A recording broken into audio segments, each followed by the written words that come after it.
Hello guys, good morning. Paano mag-turn off ng end-to-end encrypted chat sa ating mga Marami messenger? pa rin po kasi nagko-comment sa akin dito kung paano raw po ito turn off kasi hindi raw po nila masyado maintindihan.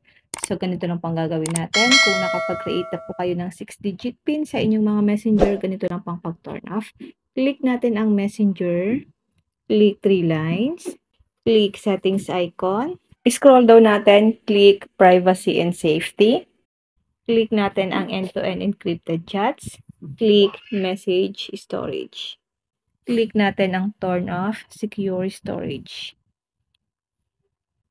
Turn off secure storage. Any new end-to-end encrypted messages won't be backed up remotely. Kapag tinurn off po natin ang end-to-end encrypted chats, hindi na po ma-recover or mababack up yung mga messages natin, guys. So, click lang po natin ang continue kung ayaw nyo na po ng end-to-end encrypted chats. Secure storage. Low storage mode. When storage is low, only keep the last 90 days of messages. So, hindi na po madi-delete yung mga messages natin, guys. Kumbaga, magiging back to normal na po yun. So, i-turn off lang natin ito, guys. Turn off low storage mode. Messenger may not work properly if you run low on device storage. Click natin ang turn off.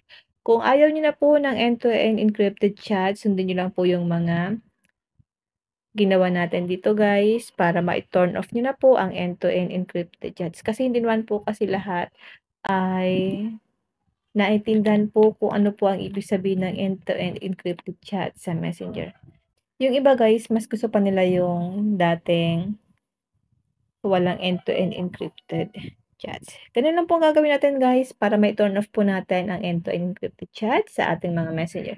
Sana po may natutunan kayo sa aking video, and now thank you for watching. God bless you all.